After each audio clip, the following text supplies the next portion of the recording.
नमस्कार, Rajesh sir classes में आपका स्वागत है। इस वीडियो में परिमेय संख्या की परिभाषा को बताया जाएगा तथा कौन सी संख्याएं परिमेय संख्या होती है, कौन सी संख्या परिमेय संख्या नहीं होती, इस बात पर भी चर्चा होगी। तो देखिए, परिमेय संख्या जिसे अंग्रेजी में रेशनल नंबर कहते हैं, वह संख्या जिसे P/Q के रूप में लिखा जा सकता है। वह संख्या जिसे P/Q के रूप में लिखा जा सकता है जहां P और Q पूर्णांक हैं, जहां P और Q क्या है, पूर्णांक हैं तथा Q बराबर नॉट जीरो परिमेय संख्या कहलाती। यानी Q की वैल्यू जो है वह जीरो नहीं होनी चाहिए। तो ऐसी संख्याओं को हम परिमेय संख्या कहेंगे। जैसे तीन परिमेय संख्या है कि नहीं, इसे हम P/Q के रूप में लिख सकते हैं कि नहीं। तो देखिए, 3 को हम लिख सकते हैं 3/1 और यहाँ P का मान क्या हो गया 3 और Q का मान क्या हो गया 1 और दोनों क्या है, पूर्णांक हैं। तो 3 क्या है, परिमेय संख्या है। अब बात आती है 2.5 परिमेय संख्या है कि नहीं। तो 2.5 भी परिमेय संख्या है क्योंकि हम इसको लिख सकते हैं P/Q के रूप में।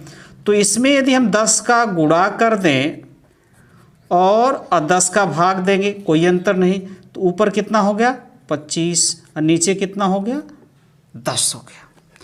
5 से काटेंगे तो यहाँ 5 से काटेंगे तो 5 होगा, ये 5 से काटेंगे तो 2, यानी 25/10 आया, जिसको हम 5/2 में के रूप में लिख सकते हैं। तो ये P/Q के रूप की है कि नहीं। तो ये 3 भी परिमेय संख्या है, 2.5 भी परिमेय संख्या है। अब बात आती है कि शून्य परिमेय संख्या है कि नहीं। शून्य परिमेय संख्या है कि नहीं। तो शून्य भी परिमेय संख्या है क्योंकि हम शून्य को लिख सकते हैं 0/1, कोई अंतर नहीं होगा, एक का भाग दे देंगे कोई अंतर नहीं होगा। लेकिन यदि Q की वैल्यू शून्य हो जाए, जैसे 3/0, तो P का मान क्या है 3 है और Q का मान क्या है 0, तो ये परिमेय संख्या नहीं होगी, अपरिभाषित होती। अब एक बात और, जैसे 2/3 परिमेय संख्या है, 2/3 क्योंकि P 2 पूर्णांक है, 3 भी पूर्णांक, तो 2/3 परिमेय संख्या होगी। -2/3 ये भी, -2/3 ये भी क्या है, परिमेय संख्या है। अब बात आती है कि 0.0666 ये परिमेय संख्या है कि नहीं। इसको हम ऐसे भी लिख सकते हैं 0.6 बार, यानी 6 रिपीट कर रहा है। तो ये परिमेय संख्या है कि नहीं, ये परिमेय संख्या है। यदि हम 2 में 3 का भाग दें तो ऐसी ही संख्या आएगी क्योंकि रिपीट हो रही है।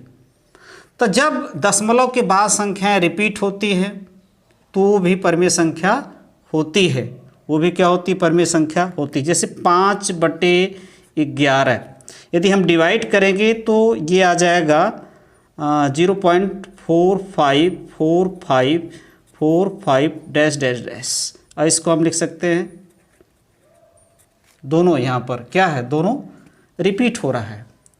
तो इस प्रकार की जो संख्याएं होंगी ये भी क्या कहलाती हैं, क्योंकि देखिए इसको हम इस रूप में लिख सकते हैं, इसको हम 2/3 के रूप में लिख सकते हैं। तो ये सब क्या हैं, परिमेय संख्याएं हैं।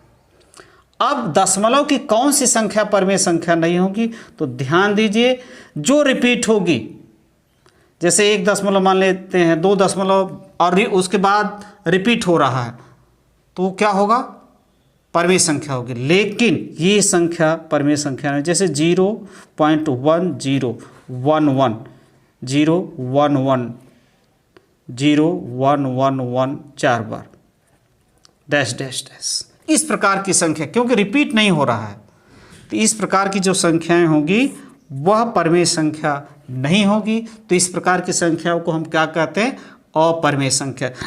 अब जैसे करणी में 2, ये भी क्या है, अपरिमेय संख्या, इसको हम परिमेय संख्या नहीं, इसको हम P/Q के रूप में नहीं लिख सकते हैं। इसका वर्गमूल निकालेंगे तो वो क्या होगा, नॉन रिपीटिंग होगा। जिससे इस प्रकार ये रिपीट नहीं हो रहा है इसकी पुनरावृत्ति नहीं हो रही, इसी प्रकार का इसका वर्गमूल आएगा, तो हम इसको P/Q के रूप में नहीं लिख सकते हैं।